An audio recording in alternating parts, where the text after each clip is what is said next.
আমাদের যে জাতীয় সঙ্গীত আছে আপনারা জানেন যে রবীন্দ্রনাথের লেখা এই গানটি বাংলাদেশের জন্মেরও আরও বহু আগে তিনি লিখেছেন। এই গীতটা মূলত বাংলাদেশকে কেন্দ্র করে লেখা হয়নি। বাংলাদেশকে কেন্দ্র করে যেটা লেখা হয়নি সেটা কেন বাংলাদেশের জাতীয় সঙ্গীত হতে যাবে? এই গীতের মধ্যে কোথাও বাংলাদেশ শব্দটাই নেই, সে গীত কিভাবে এদেশের জাতীয় সঙ্গীত হতে পারে? আমাদের দেশের জাতীয় সঙ্গীত পরিবর্তন করার জন্য অনেকে বলা বলি করছেন, এটা পরিবর্তন করা উচিত কিনা ইসলামের আলোকে জানতে চাই। জাতীয় সঙ্গীত পরিবর্তন করার দাবি এবারে শুধু উঠছে তা নয়, এর আগেও বারবার উঠেছে, আপনারা জানেন।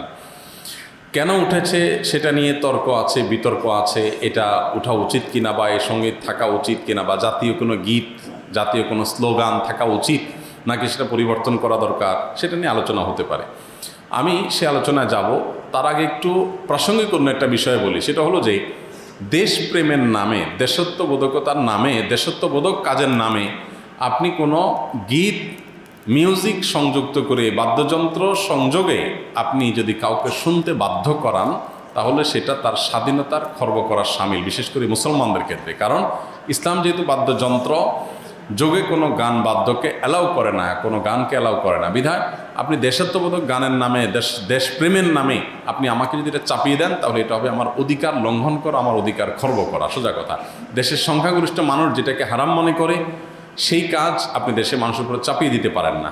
হ্যাঁ, দেশের একটা স্লোগান থাকলো, একটা গীত থাকলো, সেটার কথা বলার ভিতরে যদি আপত্তিকর কোনো কিছু না থাকে, সেটা ভিন্ন বিষয়, অবশ্যই সেটা গ্রহণযোগ্য হতে পারে।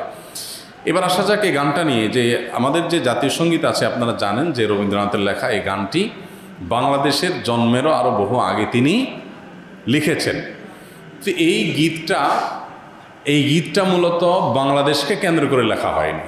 বাংলাদেশকে কেন্দ্র করে যেটা লেখা হয়নি সেটা কেন বাংলাদেশের জাতীয় সঙ্গীত হতে যাবে? এটা একটি বিষয়। আরেকটা বিষয় হলো, যেই গীতের মধ্যে কোথাও বাংলাদেশ শব্দটাই নেই, সে গীত কিভাবে এদেশের জাতীয় সঙ্গীত হতে পারে? বিধায় আমি তো মনে করি যে এই দাবিটা অযৌক্তিক না, যে আমাদের জাতীয় সঙ্গীত পরিবর্তন করা এটা সময়ের সবচেয়ে গুরুত্বপূর্ণ দাবিগুলোর মধ্যে থেকে একটি। আরেকটা এখানে বিষয় হলো যে আপনারা জানেন যে হিন্দু ধর্মাবলম্বীরা তারা পূজনীয় বা দেবতাতুল্য এরকম কিছু মানুষ বা কোনো ব্যক্তি বা বস্তু থাকে, তাদেরকে তাদের দৃষ্টিতে তারা সেগুলোকে মা বলে সম্বোধন করে। ইসলাম আমাদেরকে এরকম কোনো ধারণা দেয় না। মাতৃভূমির প্রতি ভালোবাসা এটা একটা স্বকীয় বিষয়, এটার জন্য মুসলমান হওয়া প্রয়োজন নাই, এটার জন্য মানুষ হওয়া যথেষ্ট। শুধু মানুষ কেন, অন্যান্য প্রাণীর মধ্যেও কি আছে? নিজের ভূমির প্রতি নিজের টান আছে। একটা কুকুর, একটা বিড়াল, একটা প্রাণীও দেখবেন যে সে যে ভূমিতে থাকে, বসবাস করে, বা যে ভূমিতে তার জন্ম বেড়ে ওঠা, সেটার প্রতি তার সহজাত একটা টান আছে। সেখানে মানুষের মধ্যে তো অবশ্যই আছে। আমাদের প্রিয় নবী সাল্লাল্লাহু আলাইহি ওয়াসাল্লাম মক্কা থেকে যখন হিজরত করে মদিনায় আসছেন, তাকে যখন কেবলা পরিবর্তন নির্দেশ করা হলো, তিনি যখন ফিলিস্তিনের দিকে নামাজ আদায় করছিলেন, তিনি বারবার করে মক্কার দিকে যেন কেবলা করে নামাজ পড়তে পারেন, নিজের মাতৃভূমির দিকে ফিরে যেন তার সালাত আদায় করতে পারেন, সেজন্য আল্লাহর কাছে বারবার করে বিভিন্নভাবে আর্গুমেন্ট পেশ করছিলেন। আল্লাহ তাআলা কোরআনে সেটা উল্লেখ করেছেন, ফালানুওয়াল্লিয়ান্নাকা কিবলাতান তারদাহা। হে রাসূল, অচিরেই আপনাকে আপনার মনের মতো আপনি যে কেবলার প্রত্যাশা করছেন সেদিকে ফিরে সালাত আদায় করার নির্দেশ দান করবে। এখান থেকে বোঝা যায় মাতৃভূমির প্রতি সহজাত টান থাকা এটা একেবারে প্রাকৃতিক একটি বিষয়। বিধায় এটার জন্য কোনো জাল হাদিস বানানোর কোনো প্রয়োজন নাই, যে হব্বুল্লাতন মিনাল ইমান, দেশপ্রেমের অঙ্গ, এরকম কোনো হাদিস নবী সাল্লাল্লাহু আলাইহি ওয়াসাল্লাম বলেন নাই। নবী সাল্লাল্লাহু আলাইহি ওয়াসাল্লাম নিজেই নিজের মাতৃভূমিতে তার ভালোবাসা ছিল। সো একজন মানুষ হিসেবে আমাদের মধ্যে সেটা থাকবে, দায়িত্বশীলতা থাকবে, সেটাই স্বাভাবিক। আলাদা করে জাল হাদিস বানানোর প্রয়োজন না। যাই হোক, তো মাতৃভূমির প্রতি টান এক জিনিস, আর সেটাকে পূজা করা আরেক জিনিস। ইসলাম আমাকে এটাকে পূজনীয় করতে বলে নাই।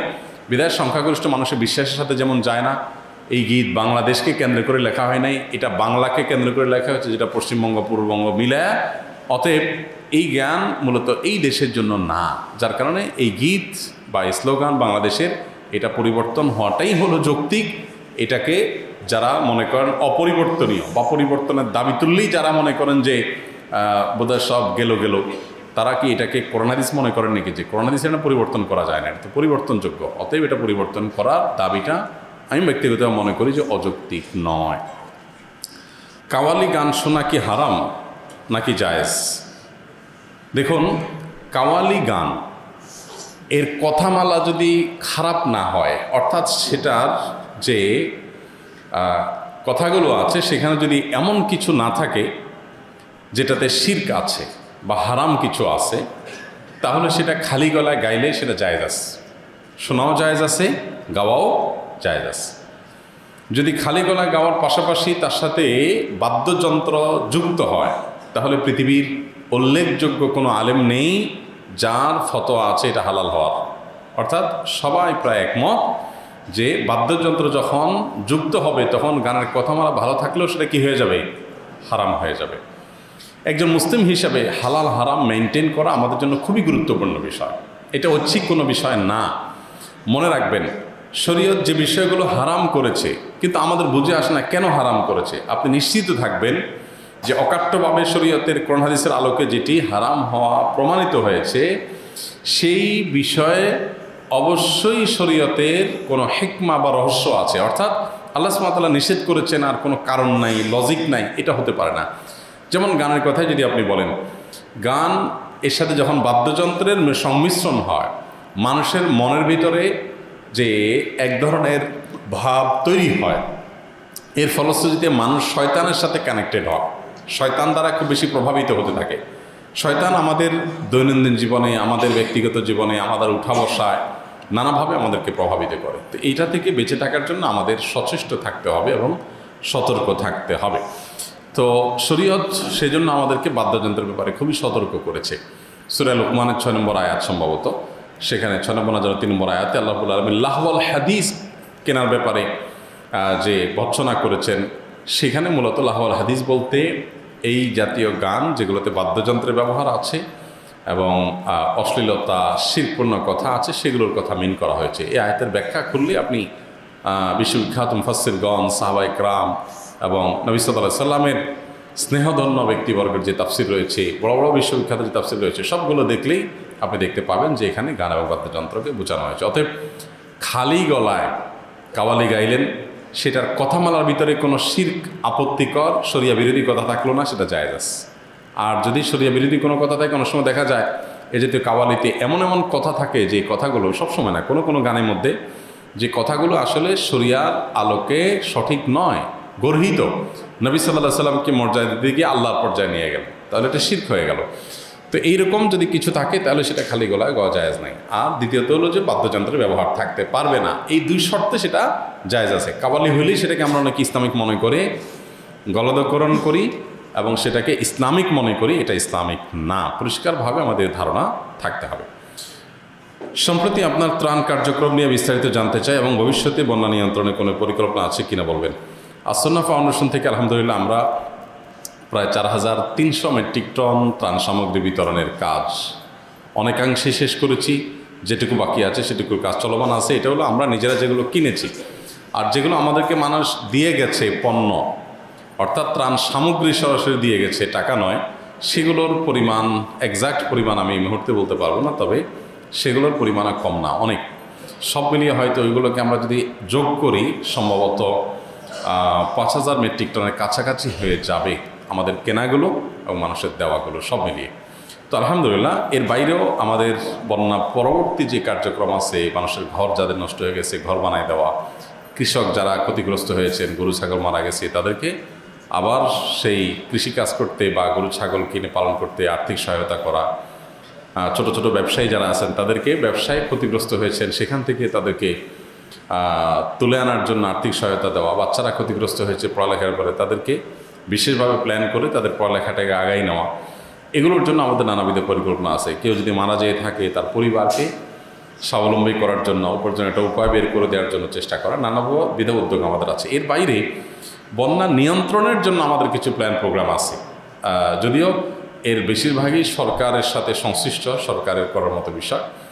আমাদের দেশে যে নদীগুলো আছে, খালগুলো আছে, ছোটোখাটো খাল, এমনকি নদীও, এগুলো অনেকাংশে আপনারা জানেন যে নানা রকম রাজনৈতিক প্রভাবশালী ব্যক্তিরা এগুলোর অনেকাংশই দখল করে আছে।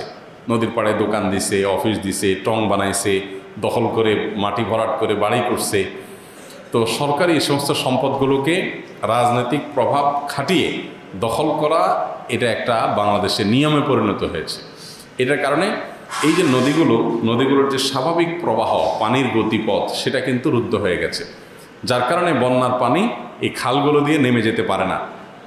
এই জন্য আমাদের সামাজিক আন্দোলন গড়ে তুলতে হবে এই সমস্ত খালগুলোকে দখলমুক্ত করবার জন্য।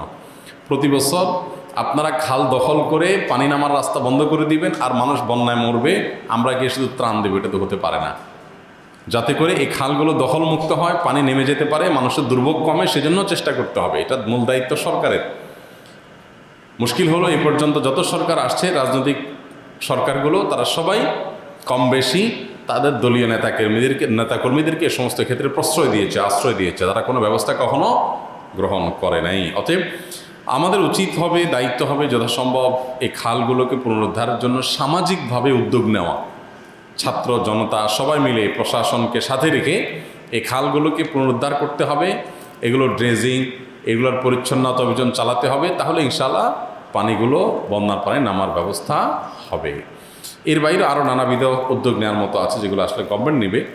আমরা ইনশাআল্লাহ আমাদের জায়গা থেকে কিছু ভিন্ন ধর্মী কাজ করার, ভিন্ন ধাঁচের কিছু কাজ করার পরিকল্পনা হাতে নিয়েছি এবং প্রত্যেক এলাকায় বন্যা বিষয়ে সচেতনতার জন্য ফাউন্ডেশনের ইনশাআল্লাহ ছোটোখাটো আপনার সভার মতো করে স্থায়ী কার্যক্রম আমরা করব, যে প্রত্যেক এলাকাতে বিভিন্ন লোকজন কাজ করবে ইনশাআল্লাহ তাআলা।